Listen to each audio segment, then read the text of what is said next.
ஆண்டவராகிய இயேசுவின் இனிய நாமம் மைமைப்படுவதாக. சத்தியம் டிவியில் காதுள்ளவன் கேட்க கடவன் என்ற இந்த நிகழ்ச்சியில் எழுப்புதலை குறித்து தொடர்ந்து கேட்டுக்கொண்டே வருகிறோம். எழுப்புதல் வர வேண்டுமானால் நிச்சயமாக சபைகளிலே வரங்கள் கிரியை செய்ய வேண்டும். சபையில் உள்ள மக்கள் வரங்கள் உடையவர்களாக மாற வேண்டும். ஊழியர்களுக்குள்ளே வரத்தை பற்றிய அறிவும் வரத்தை பெற வேண்டும் என்ற ஆசையும் அதை தொடர்ந்து பெற்றுக்கொள்ள வேண்டும் என்கிற அந்த வாஞ்சியும் இருக்குமானால் ஆண்டவர் நம்மை எடுத்து பயன்படுத்துவார். ஆதி திருச்சபையிலே ஆண்டவர் ஒரு அற்புதத்தை கொண்டு 5000 பேரை கொண்டு வர முடியுமானால் இந்த நாட்களிலேயும் ஆண்டவர் அப்படி செய்ய முடியும். அதைத்தான் நாம் எதிர்பார்த்து கொண்டிருக்கிறோம், அதைத்தான் நாம் வாஞ்சிக்கிறோம்.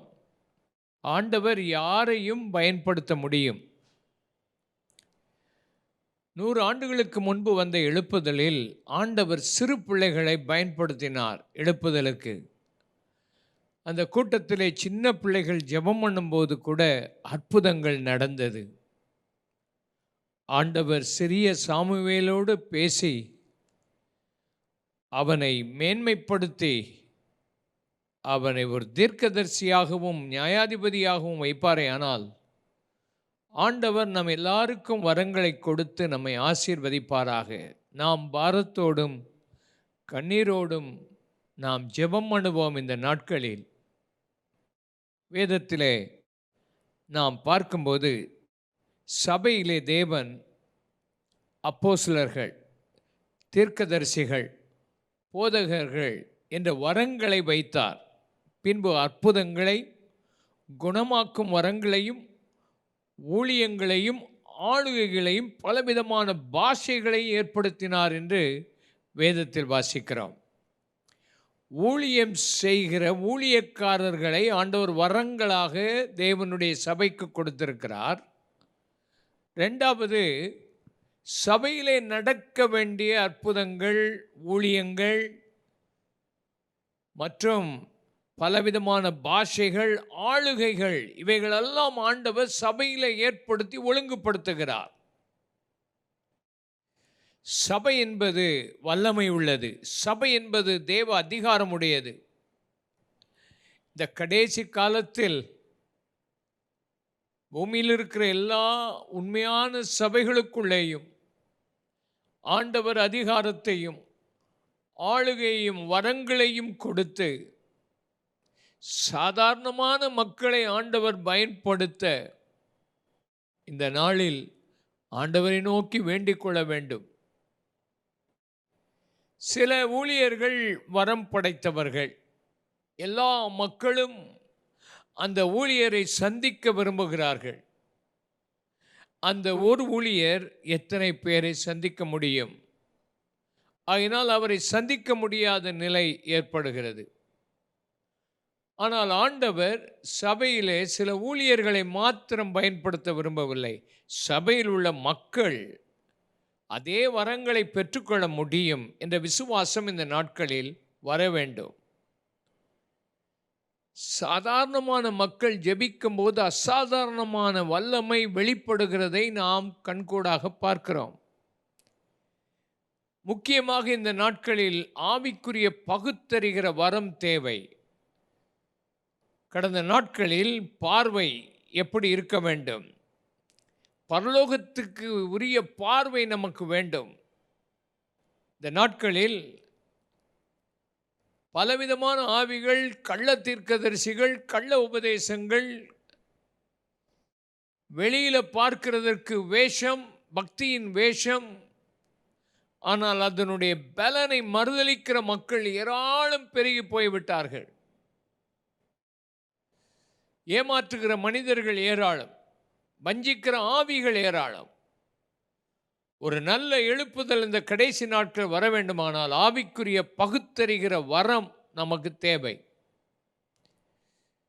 ஆவிகளை பகுத்தறிய வேண்டுமானால் முதலாவது பரிசுத்த ஆவியானவர் நமக்குள்ளே இருக்கிறார். பரிசுத்த ஆவியானவர் இந்த உலகத்துக்கு அனுப்பப்பட்டிருக்கிறார். திருத்துவத்தில் மூன்றாவது நபரான பரிசுத்த ஆவியானவர் இந்த உலகத்திலே வந்திருக்கிறார். இரண்டாவது, தேவ தூதர்கள், நல்ல பரலோகத்திலிருந்து நமக்கு அனுப்பப்படுகிற தேவ ஆவி நமக்குள்ளே நாம் பார்க்க முடியும்.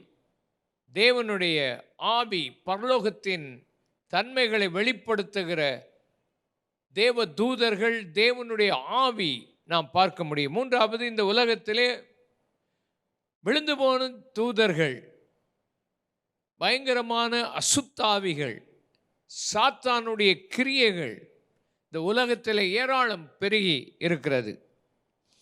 மனுஷனுடைய ஆவி இருக்கிறது. இப்படி ஆவிகள் இந்த உலகத்தில் இருக்கிறதை நாம் பார்க்கிறோம். ஆனால் மனிதர்கள் ஏன் இந்த வரங்களை பெற முடியாமல் இருக்கிறார்கள்? ஏன் வரத்துக்காக நாம் ஜெபிக்கிறதில்லை? வரத்தை ஏன் செயல்படுத்துகிறதில்லை?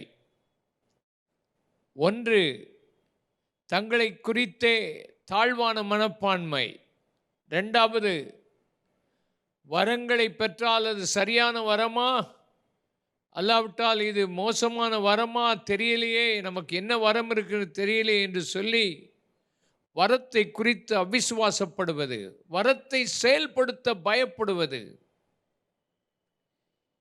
இப்படியெல்லாம் நாம் இருக்கும்போது நாம் பயன்பட முடியாது. என் வாழ்க்கையில் பிரசங்கம் பண்ணுவேன், ஆட்கள் மேலே தலையில் கையை வைக்க மாட்டேன். காரணம், சீக்கிரமாக யார் மேலும் கை வையாதே என்ற வசனம் தான் எனக்கு தெரிந்தது தவிர, கைகளை வைத்தால் வியாதியஸ்தர்கள் சொஸ்தமாவார்கள் என்ற அடுத்த பகுதி இருக்கிற வசனத்தை நான் முதலாவது ஏற்றுக்கொள்ளவில்லை. ஆகையினால் நான் பிரசங்கம் பண்ணிவிட்டு உட்கார்ந்து விடுவேன். ஆனால் என்னுடைய நண்பர்கள், எனக்கு நல்ல நண்பர்கள் இருந்தார்கள், அவர்கள் சொன்னார்கள், பிரசங்கித்தால் மாத்திரம் போதாது, அந்த வசனத்தை உறுதிப்படுத்த அற்புத அடையாளம் நடக்கணும், ஜெபம் பண்ணு என்று உற்சாகப்படுத்தினார்கள். நான் பிரசங்கம் பண்ணி போய் உட்கார்ந்த பின்பு அவர்களே என்னை உற்சாகப்படுத்தி முன்னுக்கு போ என்று சொல்லி தள்ளி ஜெபிக்க வைத்தார்கள். அப்படி ஜெபிக்க வைத்த போது ஆண்டவருடைய இரக்கம், தயவு, கிருபை இறங்கி செயல்பட்டதை என் வாழ்க்கையில் நான் கண்டேன்.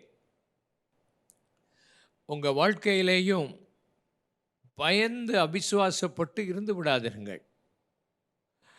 ஒரு முறை ஒரு கூட்டத்துக்கு போன போது ஒரு நல்ல சாதாரணமான ஒரு ஊழியர், நான் ஊழியத்துக்கு வந்த துவக்கத்தில் என்னை அழைத்து கொண்டு போய் தனியாக உட்கார வைத்து வரங்களை குறித்து பேசி,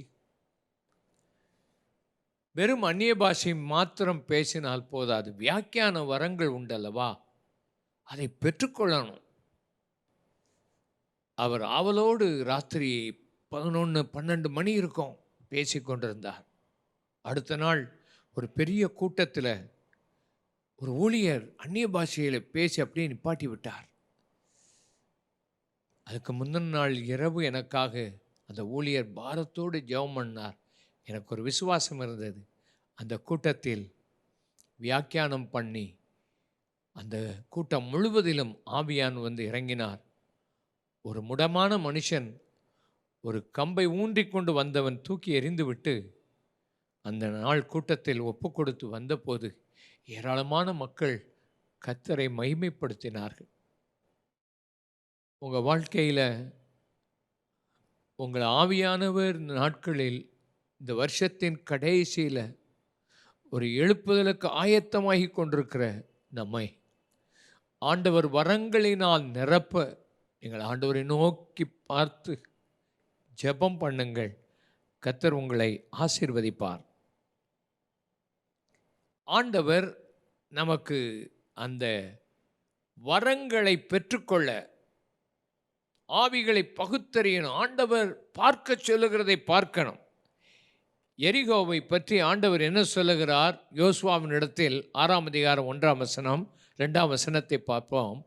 எரிகோ இஸ்ரவேல் புத்தருக்கு முன்பாக அடைக்கப்பட்டிருந்தது. ஒருவரும் வெளியே போகவும் இல்லை, ஒருவரும் உள்ளே வரவும் இல்லை. கர்த்தர் யோசுவாவை நோக்கி, இதோ எரிகோவையும் அதன் ராஜாவையும் யுத்த வீரரையும் உன் கையிலே ஒப்பு கொடுப்பேன் என்று சொல்லவில்லை, ஒப்பு கொடுத்து விட்டேன் என்று பார். இதுதான் முக்கியம். எரிகோவின் கோட்டையை பார்த்தா அது 20 அடி உயரத்துக்கு மேலே இருக்கும். அதனுடைய அகலம் 2 சுவர்கள் அங்கே உண்டு. ஒன்று உள் சுவர், ரெண்டாவது வெளி சுவர். வெளி சுவர் 6 அடி அகலம் கொண்டது, உறுதியானது, 20 அடி உயரம். உள் சுவரை பார்த்தால் 12 அடி அகலம், 25 அடி உயரம். இப்படி வித்தியாசமாக அவைகள் இருந்தது. ஒருத்தரும் உள்ளே போகவும் இல்லை, வரவும் இல்லை.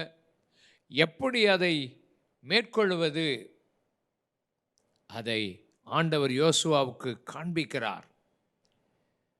இதை நான் ஏற்கனவே உனக்கு ஒப்பு கொடுத்துட்டேன், அதை பாரு. அதனுடைய யுத்த வீரர்கள் உன் கையில் கொடுத்துட்டேன், லோகரா. அந்த ராஜாவை உன் கையில் கொடுத்துட்டேன். அந்த கோட்டையை பார்த்து பயந்துராத, இதெல்லாம் விழுந்து போகக்கூடியது, அதை பார். உன் கண்களினால் வெற்றியை பார்க்க வேண்டும். நம்மை தடை பண்ணுகிற ஆவிகளை அப்புறப்படுத்த வேண்டும். இந்த நாட்களில் ஆண்டவர் அப்படிப்பட்ட தரிசனத்தை தர ஊக்கமாக ஜெபம் பண்ணணும். இயேசு கிறிஸ்துவினுடைய வாழ்க்கையை நாம் பார்க்கும்போது வனாந்தரத்தில் அவர் ஜெபம் பண்ணி கொண்டிருக்கிறார். திடீரென்று அவருக்கு சத்தம் வருது, இந்த கல்லுகளையெல்லாம் சாப்பிடு, அப்பமாக்கி, உனக்கு பசி உண்டாயிட்டே. அவர் இந்த சத்தத்தை கேட்கிறார். உடனே பார்ப்பது, ஆண்டவர் பிதா ஒரு நாளும் கல்லுகளை அப்பமாக்கும்படி செய்து சாப்பிடுன்னு எங்கேயும் பேசலை. பிதா பேசியிருக்கிற வார்த்தை மனுஷன் அப்பத்தினால மாத்திரமல்ல, தேவனுடைய வாயிலிருந்து புறப்படும் ஒவ்வொரு வார்த்தையினாலும் பிழைப்பான். 40 நாட்கள் சாப்பிடாம இரவும் பகலும் ஜெபம் பண்ணிக்கொண்டே பிதாவோடு உலாவிக் கொண்டிருந்த இந்த ஆண்டவர் அவருடைய சத்தத்தை கேட்டு பழகினவர். இந்த சத்தம் கேட்டவுடனே இது பிசாசு என்று அறிந்து அந்த பிசாசை அதட்டுகிறார். இன்னும் பிசாசு பல விதத்தில் தேவனுடைய வசனத்தையே கோட் பண்ணி பேசுகிறான். ஆனாலும் அவர் பிதாவோடு வைத்த அந்த உறவு, அந்த காரியங்களை கண்டுபிடிப்பதற்கு பிதா அவருக்கு உதவி செய்து சாத்தானுடைய பலத்த சோதனைகளிலிருந்து அவர் விடுதலையானதை நாம் பார்க்கிறோம். பேதுரு இயேசுவண்டை வந்து ஒரு முறை சொல்லுகிறதை வாசிக்கிறோம். மத்தேயு 16ஆம் அதிகாரம் 21ஆம் வசனத்தை வாசிக்கும். அது முதல் இயேசு எருசலேமுக்கு போய் மூப்பராலும் பிரதான ஆசாரிகளாலும் வேதப்பாரம் பல பாடுகள் பட்டு கொலையுண்டு 3ஆம் நாளில் எழுந்திருக்க வேண்டும் என்பதை சீஷர்களுக்கு சொல்லத் தொடங்கினார். அப்பொழுது பேதுரு அவரை தனியே அழைத்து கொண்டு போய், ஆண்டவரே, இது உமக்கு நேரிடக்கூடாது, இது உமக்கு சம்பவிப்பது இல்லை என்று கடிந்து கொள்ளத் தொடங்கினான். அவரோ திரும்பி பேதுருவை பார்த்து, எனக்கு பின்னாக போ சாத்தானே, நீ எனக்கு இடரலாக இருக்கிறாய். தேவனுக்கு ஏற்றவைகளை சிந்தியாமல் மனுஷருக்கு ஏற்றவைகளை சிந்திக்கிறாய் என்றார். ஆண்டவர் சொன்ன வார்த்தையை பாருங்கள். பேதுரு நல்ல காரியத்தை சொல்கிறான், உமக்கு கஷ்டம் வரக்கூடாது, உன் பாடு வரக்கூடாது, நீ சிலுவையில் அறையப்படக்கூடாது, இது சம்பவிக்கக்கூடாது, உமக்கு கடிந்து கொள்ளுகிறான் ஆண்டவரை. ஆண்டவர் பார்த்தார், இது பேதுரு பேசலை, இது பேதுரு மூலமாக சாத்தான் வந்திருக்கிற அந்த ஆவியை கண்டார். எனக்கு பின்னாலே போ சாத்தானே என்று சொன்னார். மனுஷருக்கு ஏற்றவரை சிந்திக்கிறான். மனுஷனுடைய சிந்தை பாடு வராது, கஷ்டம் வராது, நஷ்டம் வராது, உனக்கு எல்லாமே லாபம். இதுதான் இன்றைக்கி அநேகம் உலகத்தில் பிரசங்கமாக பேசுகிறார்கள். அதை கேட்கத்திலான ஜனங்கள் போகிறார்கள். சாத்தானுடைய உபதேசத்தை கண்டு கொள்ள முடியாமல் ஜனங்கள் சீர்கட்டு போயிருக்கிறதை நாம் பார்க்கிறோம். ஆண்டவராகிய இயேசு அதை அழகாக புரிந்து கொண்டார். யோவானின் சுவிசேஷம் 2ஆம் அதிகாரம் 24-25 வசனத்தை வாசிக்கும் போது இயேசுவை பற்றி என்ன சொல்லி இருக்கிறது பாருங்கள். அப்படி இருந்தும் இயேசு எல்லாரையும் அறிந்திருந்தபடியால் அவர்களை நம்பி அவர் இணங்கவில்லை. மனுஷனின் உள்ளத்தில் இருப்பதை அவர் அறிந்திருந்தபடியால் மனுஷரை குறித்து ஒருவரும் அவருக்கு சாட்சி கொடுக்க வேண்டியது இல்லை. மனுஷனுடைய உள்ளத்தில் இருப்பதை இயேசு அறிந்தார். ஒருவரும் மனுஷரை குறித்து சாட்சி கொடுக்க வேண்டியதில்லை. அவருடைய ஆவி எல்லாவற்றையும் அறிந்திருந்தது. நாத்தான்வேல் ஒரு அத்திமரத்துக்கு கீழே உட்கார்ந்து கொண்டிருந்தான். அவனை கண்டதும் சொல்லுகிறார், நாத்தான்வேலை, நீ கபடற்ற உத்தம இஸ்ரவேலன். ஆண்டவரே, உமக்கு எப்படி என்னை தெரியும்? நீ அத்திமரத்தின் கீழ் இருக்கும்போதே உன்னை நான் கண்டேன் என்று சொன்னார். இயேசுடைய வாழ்க்கையில் அவரை பற்றி மனுஷர்கள் என்ன சிந்திக்கிறார்கள்? ஒரு திமிர்வாதக்காரனை சுகமாக்குகிறார். உடனே அங்குள்ளவர்கள்லாம் நினைக்கிறார்கள், அவன் பாவம் மன்னிக்கப்பட்டதுன்னு சொன்ன உடனே இவர் யார் மனுஷனுடைய பாவங்களை மன்னிக்கிறது? அப்படி சிந்தைகளை அறிந்து பாவம் மன்னிக்க மனுஷகுமாரனுக்கு அதிகாரம் உண்டு என்று சொல்லி, உன் பாவங்கள் உனக்கு மன்னிக்கப்பட்டு எழுந்து நட என்று சொல்லி அவனை நடக்க வைத்தார். பாவத்தை மன்னிக்க அதிகாரம் உண்டு என்பதை காண்பித்தார். மனுஷனுடைய உள்ளத்தில் சிந்தையில் இருப்பதை அறிந்தார் இயேசு கிறிஸ்து. நாம் வெளிப்பிரகாரமான மக்களை பார்க்கிறோம். உள்ளான ஆவியில் மனிதர்கள் எப்படி இருக்கிறார்கள் என்பதை காண பகுத்தறிகிற ஆவி இந்த நாட்களில் தேவை. சரியான சபைகள் எது? சரியான ஊழியர்கள் யார்? சரியாய் தேவனுடைய வார்த்தையை பகுத்து போதிக்கிற மக்கள் யார்? இவையெல்லாம் தெரியாமல் இருப்பதினால்தான் இப்போ யூடியூப்பில் பலவிதமான உபதேசங்கள் வந்து கொண்டிருக்கிறது.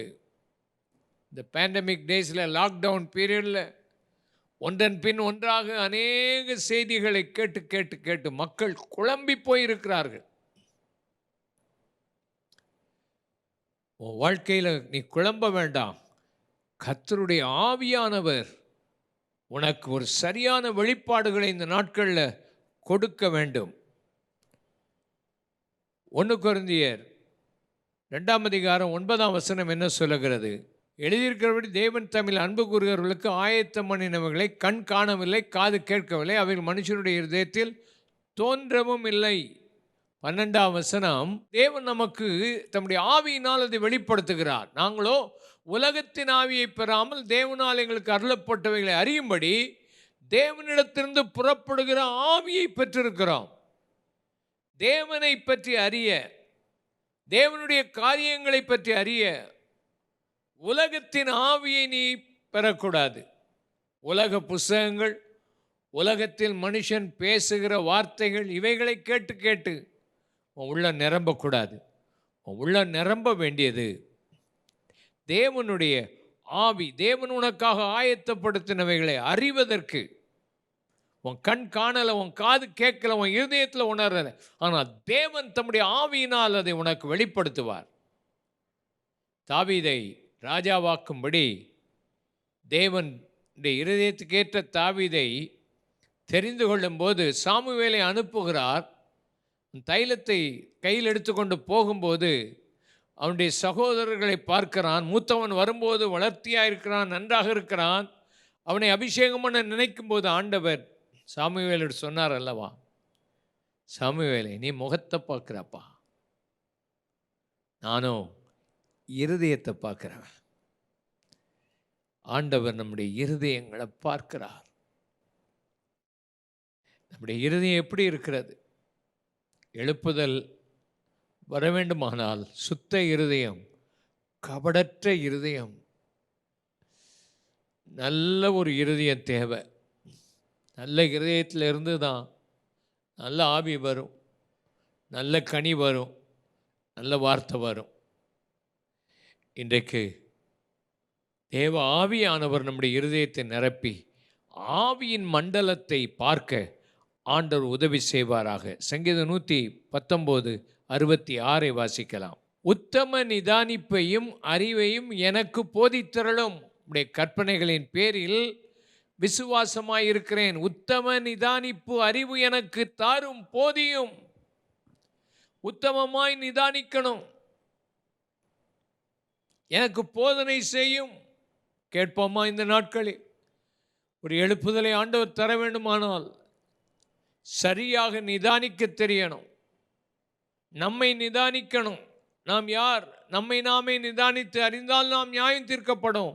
மற்றவர்களையும் சரியானபடி நிதானிக்க தெரிய வேண்டும். அதை ஆண்டவர் போதிக்க வேண்டும். திருமணம் பண்ணுகிற சூழ்நிலைகள் வரும்போது எதை பார்க்கிறாய்? அவங்க வெளியில் காணப்படுகிற அழகையோ ஜாதியையோ, அல்லாவிட்டால் அவங்களுக்கு இருக்கிற சொத்துக்களையோ, அவங்க மூலமாக உனக்கு என்ன கிடைக்க போகிறது என்ற உலக காரியத்தை நீ பார்க்கக்கூடாது. ஜெபம் பண்ணு. சரியாக உன் ஆவியில் தெரியணும், இதுதான் ஆண்டவர் நமக்கு நியமித்த பெண். அந்த குடும்பங்கள் எப்படிப்பட்டது என்பதை கண்டுபிடித்து சரியாய் திருமணம் பண்ணினால் வாழ்க்கை சந்தோஷமாக இருக்கும், நிம்மதியாக இருக்கும்.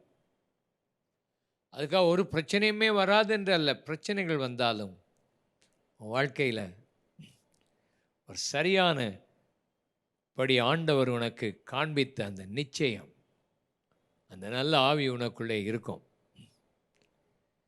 அதனால் வாழ்க்கையில் ஒரு சீன பழமொழி சொல்லுது,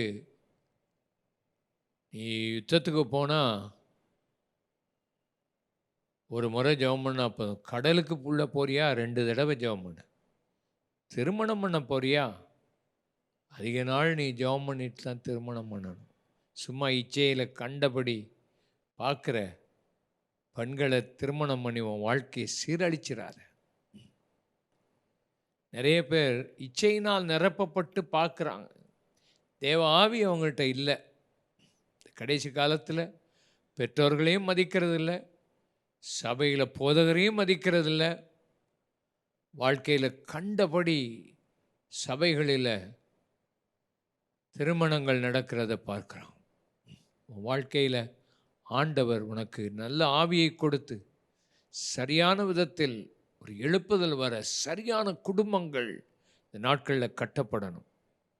அனனியா சப்பிராளை குறித்து பார்க்குறோம்.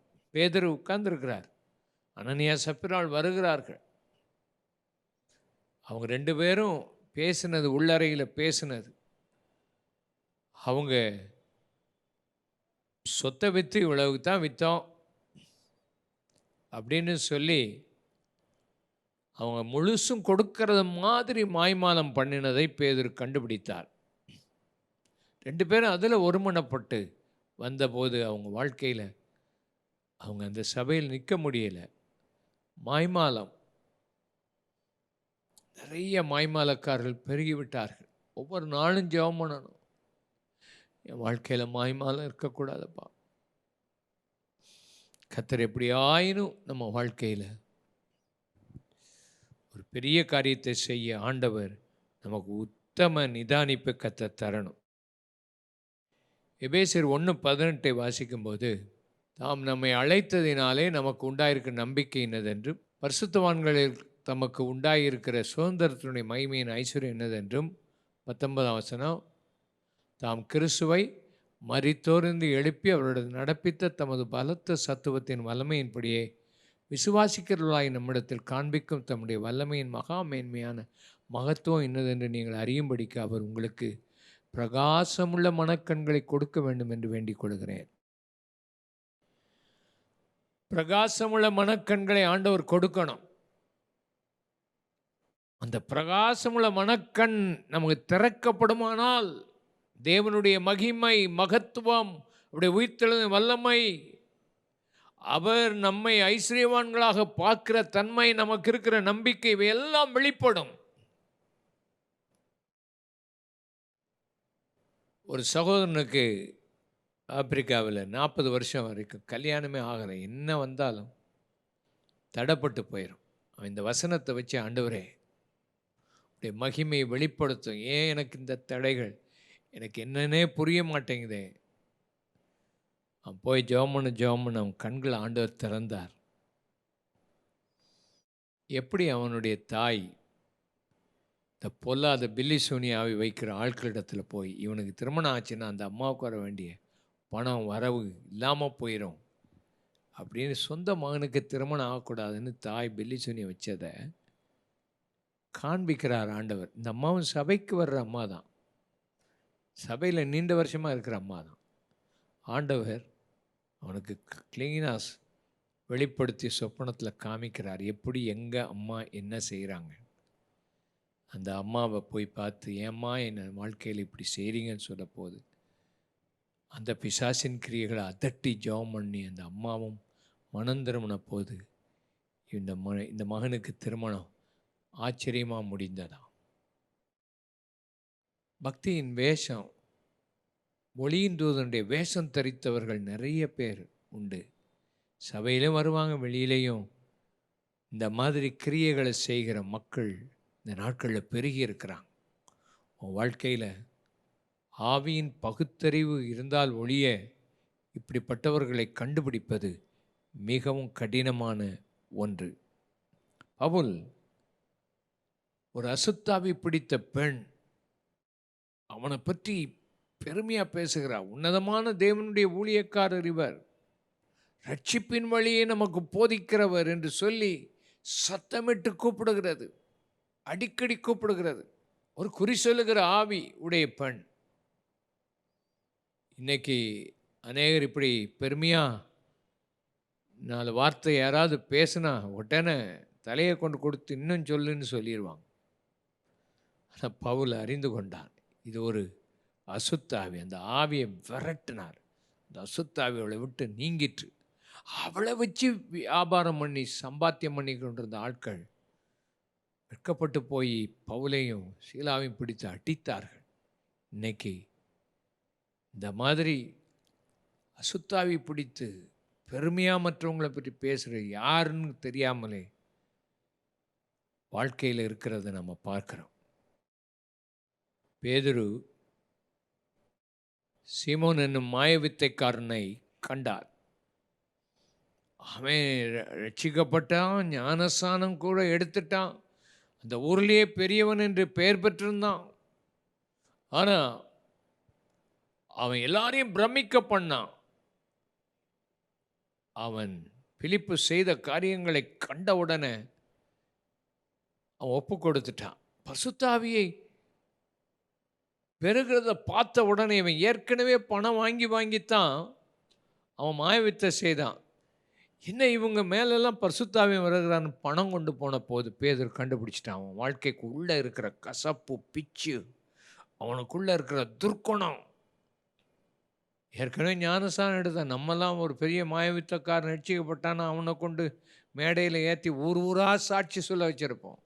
ஆனால் பேதுரு அந்த ஆவியின் கண்களால் அதை கண்டான். இந்த நாட்களில் நமக்கு இந்த ஆவியின் கண்கள் திறக்கப்பட்டு சரியான காரியத்தை சரியான நேரத்தில் செய்து சபைகளிலே பரிசுத்தம், நீதி, உண்மை வந்து ஒரு எழுப்புதல் வர ஆண்டவரை நோக்கி ஜெபிப்போமா?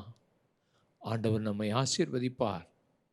எழுப்புதலுக்காக இந்த வருஷத்தின் கடைசி நாட்களில் ஆயத்தப்பட்டு ஜெபமணி கொண்டிருக்கிற வாழ்க்கையில் கர்த்தர் பெரிய காரியங்களை செய்து ஆவியின் வரங்களை ஆண்டவர் கொடுத்து ஆசீர்வதிப்பாராக.